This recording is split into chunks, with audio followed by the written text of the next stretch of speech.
திமுகவில் இணைந்த அதிமுக முன்னாள் எம்பி மைத்ரேயன் செய்தியாளர்களை சந்தித்து வருகிறார். அந்த காட்சிகளை பார்க்கலாம். மண், மொழி, மானம் காக்க ஓரணியில் என்ற தளபதி அவர்களுடைய ஆணைக்கிணங்க இன்றைக்கு தளபதி அவர்களுடைய தலைமையிலே திராவிட முன்னேற்றக் கழகத்திலே என்னை நான் நினைத்துக் கொண்டுள்ளேன். தமிழ்நாடு இன்றைக்கு தளபதி அவர்களுடைய தலைமையிலே மிகப்பெரிய முன்னேறிய மாநிலமாக திகழ்ந்து கொண்டிருக்கிறது.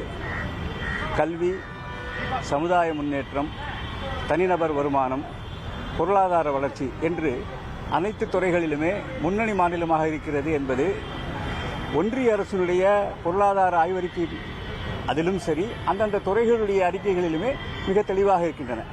தமிழகம் இன்றைக்கு பல விஷயங்களிலே நம்பர் 1 மாநிலமாக இருக்கிறது. தமிழ்நாட்டினுடைய நலன் சார்ந்த விஷயங்களை நிலைநாட்டுவதிலும் தலைவர் கலைஞர் அவர்களுடைய மாநில சுயாட்சி முழக்கத்தினை தமிழ்நாட்டில் மட்டுமல்லாமல் இந்தியாவில் உள்ள அனைத்து மாநிலங்களையும் ஒருங்கிணைத்து அனைத்து மாநிலங்களின் நலனையும் காக்கக்கூடிய வகையிலே தளபதி அவர்கள் இன்றைக்கு களத்திலே இருக்கிறார்.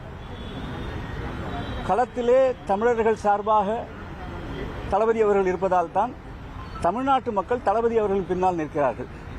எனவே இந்த சூழ்நிலையிலே என்னையும் நான் தளபதி அவர்களுடைய சிப்பாய்களில் ஒருவராக இணைத்துக் கொள்ள வேண்டும் என்று விரும்பி அவருடைய அனுமதியை பெற்று இன்றைக்கு நான் கழகத்திலே இணைந்திருக்கிறேன். 2026 சட்டமன்ற தேர்தல் என்பது தேர்தல் வெற்றி என்பது ஏற்கனவே நிர்ணயிக்கப்பட்ட ஒன்று, நிச்சயமான ஒன்று. நாளை மறுநாள் தளபதி அவர்கள் கோட்டையிலே சுதந்திர கொடியை ஏற்றி வைக்க இருக்கிறார். இந்த நாட்டினுடைய தேசிய கொடியை ஏற்றி வைக்க இருக்கிறார்.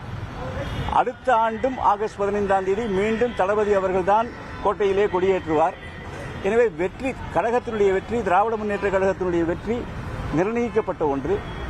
நடைபெறவிருக்கின்ற தேர்தல் 2வது இடத்திற்கு யார் வருவார்கள் என்பதற்கான தேர்தல் தான் நான் கருதுகிறேன். தளபதி அவர்கள் தலைமையிலே கழகத்திலே நான் இன்றைக்கு இணைந்ததிலே மிக பெருமகிழ்ச்சி அடைகிறேன். கழகத்திற்காக என்னால் ஆன அனைத்து பணிகளையும் முயற்சிகளையும் மேற்கொள்வேன்.